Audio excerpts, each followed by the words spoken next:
Pemirsa, ya kembali pemirsa di Haba Urung Inang masih bersama ketiga narasumber saya. Ada Kompol Elviana SH, ini selaku Kanit Perlindungan Perempuan dan Anak Ditreskrimum Polda Aceh. Ada Ibu Khairani Arifin SH Enhum, Ketua Pusat Studi Hukum dan HAM Unsia, dan juga ada Ibu Riswati SPDI MSI, Direktur Eksekutif Flower Aceh. Ya, saya ke Ibu Riz dulu. Ibu Riz, ini ini sebenarnya nggak akan selesai sih masalahnya, karena ini selalu ada kasus setiap tahun dia selalu naik, meningkat terus. Model-modelnya beragam ya. Betul. Nah, sebenarnya yang salahnya di mana sih? Kita melihat Aceh ini kan banyak sekali keistimewaannya. Ada kanun-kanunnya juga, di mana kita bisa melihat dari segi agamanya juga dong. Nah, tapi mengapa kasus tersebut makin meningkat dan juga pelakunya ini seperti ya udah dibiarin aja, toh juga korbannya nggak berani ngelapor. Ini sebenarnya salahnya di mana nih, Boris? Kalau saya ingin menyampaikan beberapa hal, nggak melihat salahnya ya, tapi memang persoalan yang kita hadapi kan pertama terkait ke pemahaman tentang kekerasan itu sendiri ya. Kita kan nggak biasa mendiskusikan seksualitas sejak dini. Harusnya kan itu hal-hal yang penting didiskusikan dengan anak-anak juga, supaya anak-anak juga tahu tentang kesehatan reproduksi dia, kemudian juga apa-apa saja yang bisa mengancam keamanan dia. Anak-anaknya kan harusnya dari kecil sudah diajarkan bagaimana menjaga tubuh dia, jangan dipegang. Nah, kita nggak membiasakan itu. Kemudian mereka nggak paham tentang bentuk-bentuk kekerasan, sehingga anak-anak kalau dikasih permen terus diajar ini, dia pikir itu permainan, jadi dia nggak paham. Jadi penting juga memberikan kesadaran sejak dini kepada anak-anak. Kemudian hal lainnya juga membangun ini ya, kesadaran masyarakat untuk saling peduli. Jadi membangun mekanisme perlindungan berbasis komunitas atau berbasis desa atau apapun namanya, sehingga setiap orang punya kewajiban perasaan untuk saling melindungi. Itu penting, karena kita juga sudah mulai sibuk dengan diri masing-masing, diri masing-masing ya. Itu juga menjadi catatan juga. Hal lainnya terkait dengan ketahanan keluarga. Nah, ini yang saya pikir juga menjadi basis kenapa kemudian peluang-peluang kekerasan itu dimanfaatkan oleh pelaku ya. Jadi kalau misalnya keluarga bisa terbina dengan cukup baik, anak-anak fungsi 8 fungsi keluarga itu bisa terpenuhi, fungsi kasih sayang, kemudian juga ekonomi, pendidikan ya, kemudian fungsi-fungsi lainnya itu bisa berjalan, tentu anak-anak itu menjadi tangguh karena kebutuhan dasarnya terpenuhi, dan sistem perlindungan dalam keluarga juga terjaga ya, terjadi ya. Jadi peluang-peluang kemungkinan orang datang untuk melakukan kekerasan juga terbatasi. Jadi dari sisi individu, kemudian pemahaman itu ya, kemudian dari sisi keluarga, komunitas, itu juga sangat terkait dan penting untuk membangun sistem itu tadi, di samping aturan-aturan. Jadi pemerintah yang melalui kebijakan dan programnya juga harus mendukung upaya-upaya perlindungan. Misalnya tadi dengan mempercepat pengesahan RUPKS, itu bagian dari upaya supaya ada sistem hukum yang bisa memenuhi hak-hak perempuan dan anak korban kekerasan seksual. Hal lainnya juga ini faktor IT ya, jadi kita kapanpun bisa mengakses video porno atau apapun dimanapun, dan itu juga butuh pemahaman, kesadaran kritis. Jadi kalau misalnya internet ditutup mungkin agak susah ya, karena kita kan era globalisasi, semua orang memang menggunakan informasi yang cukup canggih, tapi membangun kesadaran itu bahwa kalau menggunakan itu mana yang sehat, internet sehat dan lainnya, itu juga menjadi penting. Jadi juga ini harus ada kontrol dari orang tuanya sendiri dalam penggunaan gadget. Nilai-nilai agama kan fungsi keluarga itu tuh, memperkuat nilai agama, moralitas, ekonomi dan lainnya, itu harus dikuatkan. Nah, kalau Ibu Rani sendiri melihat kasus tersebut makin banyak meningkat setiap tahunnya, ini yang paling sulit mungkin untuk dikendalikan seperti apa? Hal yang paling tersulitnya bagian mana nih, Bu? Kalau yang paling sulit dikendalikan itu sebenarnya ya proses pengawasan dan penegakan hukum yang kurang tegas gitu. Misalnya Riz benar tadi ya, di komunitas itu kan budaya saling menjaga itu udah nggak ada ya. Kalau masih kita kecil dulu, kalau kita pergi sama siapa gitu, pasti ayah kita tahu. Kenapa? Karena masyarakat akan kasih tahu, anak bapak sedang pergi ke sana sama siapa gitu. Kita pasti ditanyakan. Jadi semua orang itu menganggap bahwa anak yang ada di situ anak mereka semua. Gitu. Nah, saya pikir kebijakan tadi ya, bahwa ada kebijakan yang susah sekali untuk bisa menjerat pelaku KS, kekerasan seksual. Itu membuat kasus semakin tinggi. Orang melihat bahwa korban pemerkosaan aja kok jalan-jalan aja kok, korban pelaku yang pemerkosaan aja jalan-jalan aja, pelaku sodomi anak 29 orang lepas-lepas aja, habis dicampur jalan-jalan aja. Orang menganggap itu hal yang sepele gitu. Kenapa? Karena penegakan hukumnya itu yang nggak ada kepastiannya gitu. Coba bayangkan kalau ada kasus pelakunya dihukum berat gitu, pasti orang akan berpikir lagi untuk melakukannya gitu. Nah, tapi makanya saya pikir tadi kebijakan menjadi hal penting kalau dalam pandangan hukum ini ya. Makanya dia RUU PKS ini menjadi penting sebagai payung hukum untuk bisa memberikan perlindungan kepada korban dan juga menghukum pelakunya gitu. Jadi kalau saya melihat selain yang Riz katakan tadi itu, kebijakan adalah hal yang paling juga membuat kasus ini semakin meningkat, selain budaya dan sebagainya tadi yang disampaikan Riz. Tadi kalau ditanyakan apa urgensinya RUU PKS ini itu. Karena nggak ada kebijakan yang benar-benar komprehensif untuk bisa menyelesaikan kasus kekerasan seksual. Justru RUU PKS inilah alatnya. Nah gitu, kalau menurut saya. Senjata ini kita kembali ke Bu Elvi. Ibu beberapa waktu yang lalu kita juga sempat digemparkan dengan berita di mana salah satu oknum guru agama pemilik pesantren begitu ya Bu Riz ya, ini yang melakukan pelecehan seksual terhadap banyak sekali, kurang lebih 20 muridnya begitu. Nah ini tadi sempat Ibu Rani mengatakan si pelakunya udah jalan-jalan, udah enak-enak aja. Ini sebenarnya bisa menjadi contoh nyata nggak sih kalau bahwasanya RUU PKS ini harus segera disahkan begitu? Dan saya pengen tahu pelakunya seperti apa sekarang nasibnya. Ya, pelakunya kalau kakak tanya itu pelakunya masih ditahan di Polres Lok Semawe karena sambil berjalan proses hukumnya, dan kita dari pihak kepolisian khususnya Polres Lok Semawe itu sudah mengirimkan berkas kepada jaksa penuntut umum. Kita tinggal tunggu petunjuk-petunjuk, tapi kemarin sudah ada petunjuk-petunjuknya dan kemudian dikembalikan lagi berkasnya ke jaksa. Kita tinggal tunggu apakah P21 atau seperti apa. Memang untuk kasus yang di Lok Semawe ini kita menggunakan kanun.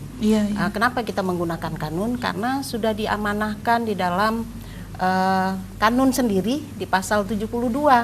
Apabila ada kasus pelecehan seksual dan misalnya perkosaan, zina, ada di dalam undang-undang dan KUHP atau peraturan perundangan lainnya, maka berlaku kanun ini. Nah, itulah yang membuat kami sebenarnya aparat penegak hukum, khususnya penyidik, jaksa, dan Mahkamah Syariah ataupun pengadilan negeri, kita menggunakan kanun. Tapi kita selalu berkoordinasi dengan jaksa supaya nanti kasusnya tidak dituntut dengan hukuman cambuk misalnya. Dia harus melihat kepentingan terbaik anak. Nah, kita sudah koordinasi dengan jaksa penuntut umum khususnya Aspidum, itu tetap akan memberikan hukuman penjara. Karena ada satu kasus pelecehan seksual yang terjadi di Aceh Singkil. Nah, itu ancaman hukuman diberikan 200 kali cambuk, 200 bulan.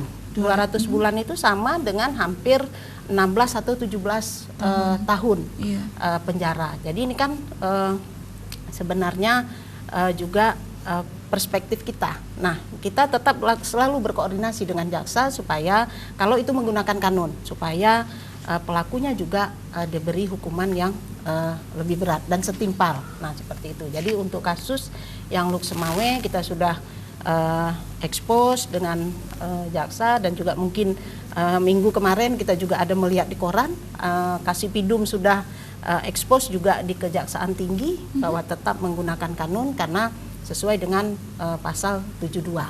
Nah, kita tetap berkomitmen untuk memberikan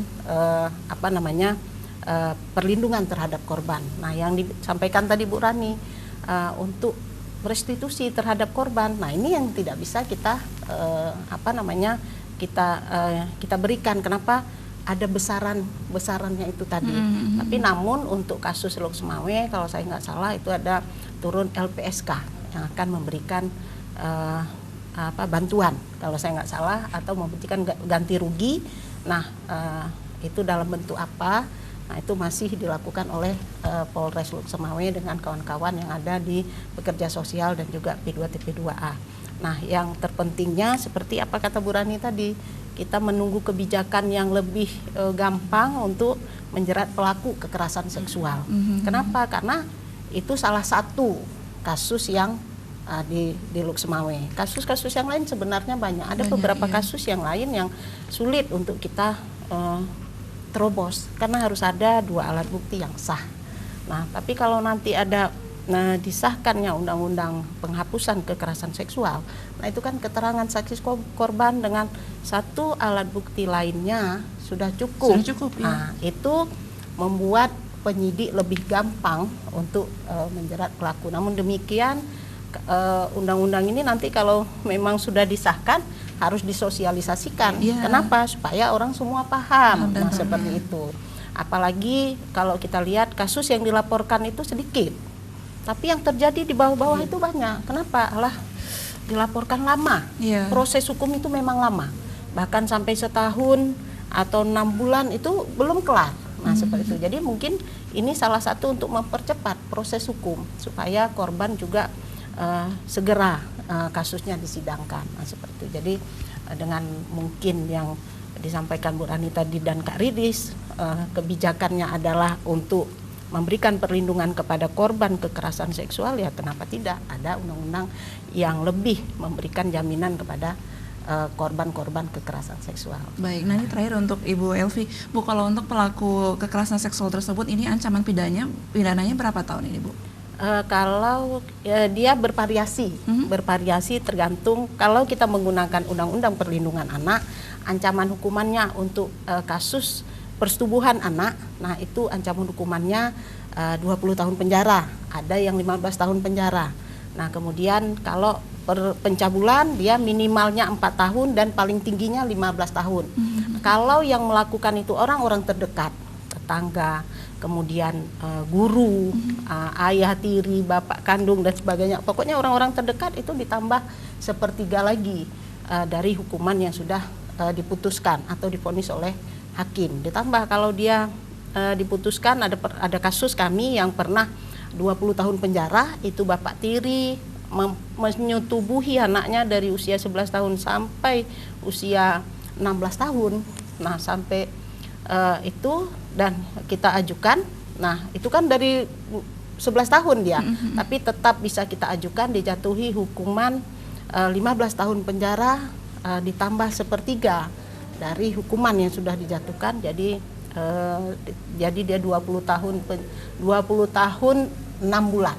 Nah, jadi 20 tahun 6 bulan. Kenapa? Subsidiarnya ke dia harus bayar denda kan. Denda, jadi dia nggak sanggup bayar, jadi dijatuhi dengan hukuman penjara selama 6 bulan. Jadi 20 tahun 6 bulan. Nah, ini kan kalau kita menggunakan Undang-Undang Perlindungan Anak. Tapi ya itu tadi, sekarang kita ada kanun yang tadi, bukan kita nggak setuju dengan kanun, tetapi pemahamannya sekarang aparat penegak hukumnya. Nah, seperti itu. Jadi kalau kami kalau memang itu berbunyi pencabulan dan sebagainya, kita akan menggunakan Undang-Undang Perlindungan Anak. Dan kalau bunyinya persetubuhan terhadap anak, kita menggunakan Undang-Undang Perlindungan Anak. Kecuali nanti ada bunyi dia perkosaan dan sebagainya, kita menggunakan kanun. Nah, itu seperti itu. Jadi kita pilah-pilah. Nah, jadi kan kami sebenarnya nih aparat penegak hukum dibuat jadi apa ya, seperti apa kita korbannya, kita melihat korbannya sekarang ya kan. Nggak seperti Kak Rani bilang, korban dapat apa? Iya, benar. Ya kan? Dapat apa korban? Nggak dapat apa-apa. Nah, seperti itulah, mungkin dengan adanya undang-undang PKS tadi atau penghapusan kekerasan seksual, korban nanti mendapat hak-haknya, apakah rehabilitasi dan kemudian dapat kompensasi atau dan sebagainya. Nah, untuk misalnya dia ini orang, biasanya yang kan terjadi orang-orang yang nggak kurang mampu ini kan, jadi dia terhenti sekolah. Bagaimana nih supaya dia mendapat pendidikan, supaya dia itu kan juga harus diperhatikan. Biasanya kalau sudah anak sudah menjadi korban dan dia tidak mau sekolah, tidak ada upaya dari keluarga, masyarakat atau siapa untuk bersekolah, nggak ada.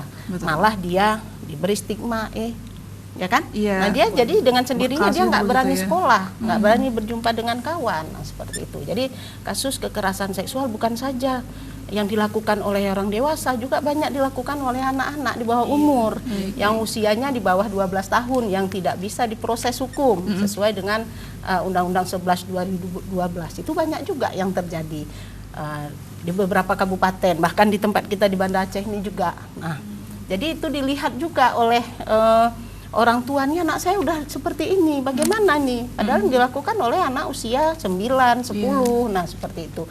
Jadi mungkin dengan adanya undang-undang PKS ini bisa memberikan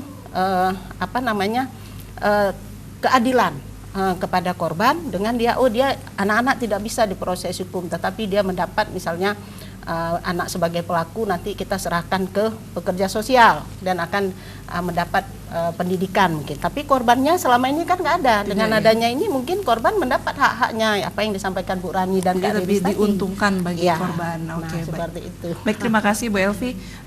Ibu Rani mungkin bisa mewakili dari suara Ibu Riswati nih. Ini bagaimana harapan Anda dari segala macam regulasi dan juga kebijakan pemerintah yang pastinya untuk harapan para korban, para perempuan yang ada di Aceh khususnya seperti apa dalam penghapusan RUU PKS tersebut. Silakan. Pengesahan. Ya, Kalau gini, bisa nggak ya orang-orang berpikir berbaik hati kepada korban gitu. Dengan berbaik hati kepada korban, pasti nggak menolak RUU PKS. Dengan menolak RUU PKS sama dengan menafikan hak korban gitu. Ya. Jadi menurut saya itu ini harus diperhatikan. Terlepas ada pasal-pasal yang mereka nggak setuju, tapi hal yang paling penting bisa nggak sedikit peduli pada pemenuhan hak korban, berempati pada kepentingan korban. Gitu. Dengan menolak RUU PKS sama dengan menolak hak korban. Nah, saya pikir ini yang harus diperhatikan oleh semua orang. Dan kita tetap pada komitmen awal, sahkan RUU PKS. Sahkan RUU PKS. Baik, Bu Ris, ini pilot project-nya Flower ke depan seperti apa? Pilot project yang pastinya nih tentang pengesahan juga nih. Iya, kita tetap kita kan nanti ada pertemuan expert meeting juga ya. Dari expert meeting itu jadi catatan masukan-masukan penting supaya nanti akan kita sampaikan juga ke DPR RI supaya ini bisa segera disahkan. Jadi usul kami dari Aceh ya berharap RUU PKS yang sudah cukup baik itu disahkan. Kalau memang ada pasal-pasal yang belum berkenan seperti yang Ibu Rani sampaikan, yaitu tinggal disesuaikan. Tapi poin-poin yang baik yang melindungi itu kan cukup banyak. Jangan dihapuskan seperti itu. Maksudnya jangan di-cut rancangan undang-undang itu karena banyak hal positif yang melindungi dan memenuhi hak korban. Baik, terima kasih Bu Riswati. Insya Allah kita akan berjumpa di tahun depan ya Ibu Rizal, karena mulai bulan depan udah cuti ya. Sudah cuti Bu. Baik, dan juga terima kasih untuk Ibu Rani atas waktunya. Saya berharap sukses terus dalam karirnya dan juga untuk Ibu Elviana. Kita akan berjumpa di lain kesempatan. Ya baik ya pemirsa, mudah-mudahan apa yang disampaikan oleh ketiga narasumber saya di sore hari ini sangat bermanfaat sekali terhadap pengesahan RUU PKS begitu ya. Nah baik, dan terima kasih banyak. Saya Agustiada pamit. Assalamualaikum warahmatullahi wabarakatuh. Waalaikumsalam.